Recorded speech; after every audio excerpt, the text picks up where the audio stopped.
What's up, guys? Rick from DFS On Demand here with an update for the Hero World Challenge after round 3. So if you're just joining us, I've got 150 lineups in the $5 Drive the Green contest on DraftKings, which is $25,000 to first place. Go back and watch the other videos to kind of see what our strategy was around building these lineups. So where do we stand? How was Saturday? A mixed bag, quite honestly. Okay, so what the good is that Tony Finau has now tied Stenson and Rahm for the lead. It looked like for a bit Stenson was going to run away with this, which would have been really bad news. The players in green are players that we are overweight on the field on. We're extremely overweight on Tony Finau. We have him in 90% of our lineups. So if he wins this, obviously very good for us. Unfortunately, we also have Hideki Matsuyama in 90% of our lineups. And for most of the day, it was going pretty well. Matsuyama was actually 3 under, playing 3 under on the day, playing 18, and he doubled 18 to drop back down to 1 under for the day, 3 under for the tournament. Again, still just a few shots off of a top 10 here. I have more to say about him in a second, but we'll save that. Other good news, Tiger Woods, who we only have one lineup of, still in DFL, dead last. Bubba Watson, unfortunately, who we have no lineups of, had a pretty good day. He was 3 under. He was actually a little bit deeper than that at some point, so he fell back, thank goodness. Patrick Reed had if I sort this by, let's sort this by best rounds of the day. Unfortunately, 2 guys that I don't have much of had the 2 best rounds of the day. Fowler had a great round. So, we had more poor Saturday rounds than we did Sunday rounds.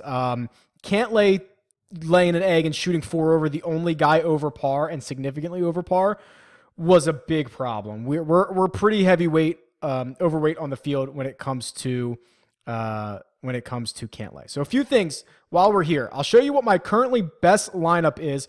It's right here. It's Finau, Fowler, Matsuyama, Rahm, Rose, and Stenson. So we actually do have a Stenson lineup. The problem is we have a Matsuyama lineup with it as well. And to show you the leader, so that's 538 points. The leader is currently in the lead by himself, a unique lineup with 573. And that's Finau, Fowler, Noren, Rahm, Schauffele, Stenson. So it's going to be interesting to see how this plays out. So what we're looking for on Sunday is ideally Stenson to fall back as far as possible. What I would love is Finau to win and basically Rahm and Woodland to tie second. That would probably be pretty good. And then if I'm asking for other things, I guess Matsuyama just getting as deep up this leaderboard as possible. But I'm going to show you something about him in a second. I threw this together really quickly, and what this is, it's the current leaderboard. So I have this sorted by who's currently in the lead. I have their DraftKings points, I have their ownership, and I have my leverage. So the higher percentage leverage are guys that I'm more overweight on. So you can see I'm basically neutral on Rahm, but 33% overweight on Finau and 20% underweight on Stenson when he's only 23% owned. That's a big problem currently. So if he can drop out of first, that would be great. But what I want to show you is this. I want to sort this by, I'll sort it first by leverage. So you can see the guys that I leverage the most and where they currently stand. And it's Matsuyama, no surprise. But then you have Finau, who's currently in first. JT, Cantlay, DJ, and Rose are basically my highest leverage plays, but a lot of those are pretty neutral. I feel like we've done better at the bottom here. So we're underweight on Day. We're underweight on Tiger. Those guys are, kind of bringing up the rear here. But I think what is most interesting is sorting this by DraftKings points.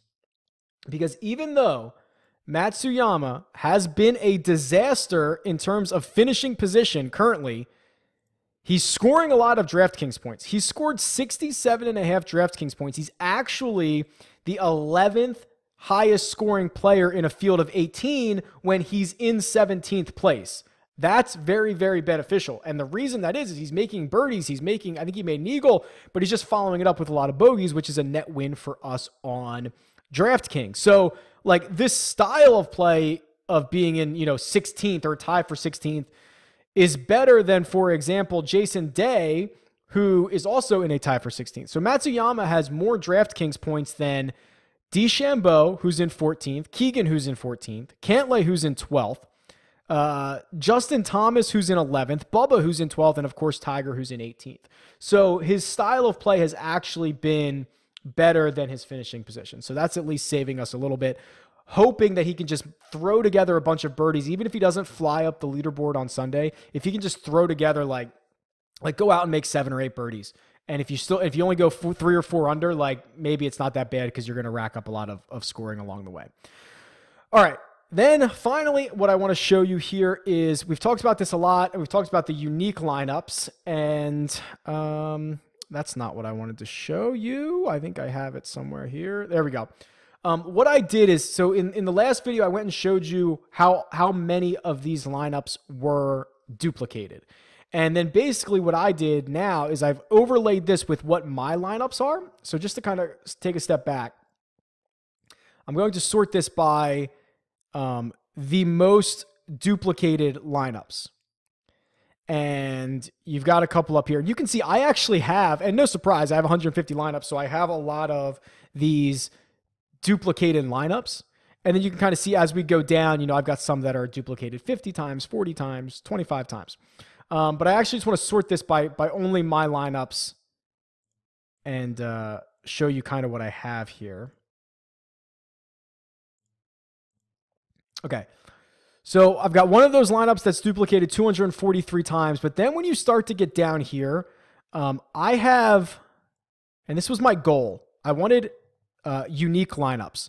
I have 19 completely unique lineups. So 19 of 150. So what's that? A little over 10% of my lineups are unique. If you stretch that out to basically, you know, there's 5 of us that have this lineup or less, which is pretty good for a field like this. 63 of my 150 lineups. So what's that? About 40% of my lineups have been duplicated by 4 others or less, right? So 5 or less total entries in there. So I think I actually did a pretty good job at trying to get unique lineups. Of course, we have the very heavily duplicated ones because they were super chalky, but we did also get access, you know, 15% of our lineups completely unique. 40% of them, we'd only be splitting it with a handful of people. So what our initial goals were, I think were really good. What we're just looking for now is to get a really nice day from specifically Matsuyama. And then if Finau could win this, and then hopefully Rahm and maybe Woodland tie for second, Stenson falls as far as he can, Bubba falls as far as he can, Patrick Reed falls as far as he can, and then Cantlay kind of gets everything. Like that would be kind of an ideal situation. So hopefully I have something to sweat out. We're still about 50% of the bankroll is what we're getting back right now, about $350. But we'll see how Sunday goes. All right, guys, talk to you soon. Later.